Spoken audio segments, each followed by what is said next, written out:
Given his lordship had already told me the truth. Watching for you. Found you. The calm before the storm is over, and what's coming next might change everything you thought you knew about Outlander. Because Episode 8 is not just another chapter. It feels like the moment where every hidden truth, every broken relationship, and every dangerous decision finally begins to collide. And the most shocking part? Not everyone will walk away from this episode the same person. If they walk away at all, as the story moves forward, the tension surrounding the Battle of King's Mountain is no longer something distant or avoidable. It feels immediate, heavy, and unavoidable. Jaime stands at the center of this storm, and for the first time in a long time, it truly feels like he is walking toward a fate he may not be able to escape.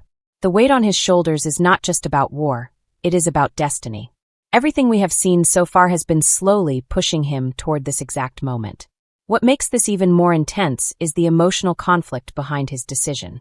Jaime is not a man who fights without reason. Every battle he has ever faced had purpose, had meaning. But this time things feel different. There is a quiet fear surrounding his journey, almost like the story itself is warning us that something irreversible is about to happen. And even though preparations are being made, there is a sense that not everything is under control. Claire, on the other hand, understands this danger better than anyone. Her knowledge of history has always been both a gift and a curse. She knows what this battle represents, and more importantly, she knows what it could take away from her. This creates a silent tension between her and Jaime. It is not about disagreement, it is about fear. The kind of fear that cannot be spoken out loud, because saying it would make it real. At the same time, the arrival of unexpected allies begins to shift the balance slightly. But instead of bringing comfort, it raises new questions. Can these alliances really change what is meant to happen? Or are they just delaying the inevitable? The presence of figures like Aaron Whitaker suggests that the story is introducing variables, small changes that could have massive consequences. And in a story like this, even the smallest change can rewrite fate. But here's where things become truly unsettling. The more support Jaime gathers, the more it feels like the story is building him up for something bigger, something dangerous. Because in storytelling, when everything starts to align too perfectly, it often means something is about to go terribly wrong. And that is exactly the feeling Episode 8 creates. Meanwhile, back at the ridge, there is a different kind of tension growing. Life continues, but it does not feel stable. The emotional wounds from previous events, especially Fergus's death, are still fresh. His absence is not just felt, it lingers in every moment, in every conversation that does not happen, in every memory that refuses to fade. Marzali and the children are trying to move forward, but grief is not something that disappears quickly. It changes people, and sometimes it changes the choices they make. This emotional instability adds another layer to the story. Because while a war is being prepared on one side, emotional battles are being fought on the other. And both are equally dangerous. The ridge is no longer just a place of safety. It feels like a place waiting for another tragedy. And then there is the quiet but powerful question that the episode keeps hinting at. Is this battle truly about winning or losing? Or is it about survival? Because for Jaime, this may not be a fight he can simply walk away from. It feels like a turning point, the kind that defines everything that comes after. By the time we reach the midpoint of this episode, one thing becomes clear. The story is no longer setting things up. It is beginning to deliver consequences. And those consequences are going to affect every single character in ways we may not be ready for. While the war slowly moves closer, the real chaos in this episode begins somewhere far more personal, inside William. Because what we are witnessing is not just anger anymore, it is a complete emotional collapse. Everything he believed in, his identity, his relationships, his sense of truth, has been shaken again and again. And now it feels like he has reached a point where he no longer knows who to trust, or even who he really is. What makes William's situation so powerful is how real it feels. He is not reacting like a hero. He is reacting like someone who has been hurt too many times. His connection with Lord John Grey, once built on trust and care, now feels fragile. There is distance, tension, and something unspoken between them. William is not just pushing people away. He is isolating himself, and that makes him vulnerable in ways he doesn't even realize. At the same time, his relationship with Amaranthus becomes even more complicated. The feelings are there, but so is doubt. And doubt in a story like this is dangerous. Because when emotions are unclear, decisions become unpredictable. It starts to feel like William is no longer thinking ahead. He is reacting in the moment, driven by pain rather than logic. And that is exactly the kind of mindset that leads characters into situations they cannot escape from. Then comes the most intense shift, the growing threat surrounding Lord John Grey.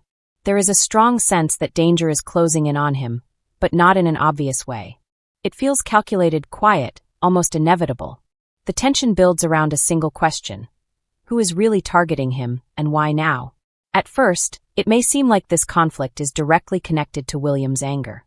The story almost wants us to believe that emotions could lead to something irreversible. But if you look deeper, there are hints that something bigger is happening behind the scenes. The involvement of Ben's side, and the possibility that his men are still searching for William, creates a much wider threat. This is no longer just about personal conflict, it is about control, power, and unfinished business. And this is where the episode becomes truly unpredictable. Because if Lord John Grey becomes a target, then everything changes. He is not just a supporting figure, he is a key connection between multiple storylines. If he is taken, injured, or worse, it would send shockwaves through every character connected to him. Especially William. What makes this even more intense is the possibility of regret. The episode quietly builds toward a moment where William may realize that he pushed away the one person who truly stood by him. And if something happens before he gets the chance to fix that, it would become one of the most tragic turns in the story. Not because of what happened, but because of what could have been prevented. At the same time, the idea of a rescue begins to form beneath the surface. It is not fully clear yet, but the pieces are there. If Lord John Grey is captured or threatened, then someone will have to step in. And the most unexpected part?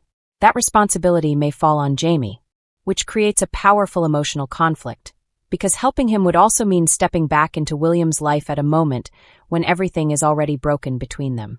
This sets up a situation where action and emotion collide. A rescue mission is not just about saving someone, it is about facing truths, repairing damage, and making choices that could either heal or destroy what is left of these relationships. And as all of this unfolds, the episode keeps building one central feeling. Nothing is stable anymore. Every character is standing on uncertain ground. Every decision carries risk. And every moment feels like it could lead to something irreversible. By the end of this section, one thing becomes impossible to ignore. This is not just a story about war or survival. It is a story about consequences.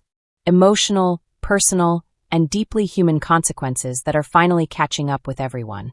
As everything begins to come together, Episode 8 reaches a point where it no longer feels like a build-up. It feels like the beginning of consequences that cannot be undone. The tension between war, loyalty, and personal choices finally explodes into something much bigger than anyone expected. And at the center of it all stands Jaime. There is a very strong feeling throughout this part of the story that time is running out. Not in an obvious way, but in a quiet, almost invisible way. The kind of feeling that tells you the story is moving toward a moment that has already been written, and no matter what the characters do, they may not be able to stop it. This is what makes Jaime's journey toward the Battle of King's Mountain so heavy. It is not just a battle. It feels like a turning point that has been waiting for him all along. Jaime Fraser has always been a man who fights with purpose. But here, the purpose feels different. It is no longer about choosing a side, it is about facing something inevitable. Even with the presence of allies, even with the possibility of unexpected changes, there is still a deep sense that this battle holds something darker. And that raises the biggest question of all. Can fate actually be changed, or is every step only bringing him closer to it? At the same time, Claire Fraser is forced to watch all of this unfold with the knowledge she carries. Her understanding of history has always given her an advantage. But now, it feels like a burden she cannot escape. Because knowing what might happen does not always mean you can stop it. And that creates one of the most painful emotional conflicts in the entire episode. She is not just afraid of losing Jaime, she is afraid of watching it happen while being unable to change it. But while the battle moves closer on one side, something equally intense begins to take shape on the other. If the threat surrounding Lord John Grey turns real, then the story splits into two powerful directions at once: a war on the battlefield and a desperate attempt to save someone before it is too late. And this is where everything connects. Because if Jaime is pulled into a situation where he must choose between fighting in the battle or helping to rescue Lord John, the decision becomes more than strategic. it becomes deeply personal. It would force him to confront not only danger, but also his relationship with William. And at the same time, William may finally be pushed into a moment where he has to face the truth he has been avoiding. William Ransom is no longer just a character dealing with anger. He is standing at a crossroads. One path leads to isolation, regret, and possibly irreversible mistakes. The other leads to understanding, acceptance, and a chance to rebuild what has been broken. But the problem is, he may not have enough time to choose the right path. And that is what makes this episode truly shocking. It is not just about what happens, it is about when it happens. The timing of every event feels critical. A moment too late, a decision made in anger, or a missed opportunity to speak the truth. Any of these could change everything. As the episode moves toward its final moments, the feeling becomes unavoidable. This is a point of no return. The characters are no longer in control of everything. The story has taken over, and it is pushing them toward outcomes they may not be ready for. Some relationships may begin to heal, while others may break completely. Some battles may be fought and survived, while others may leave scars that never fade. And when it all settles, one thing will become clear. Episode 8 is not just shocking because of what it shows. It is shocking because of what it changes.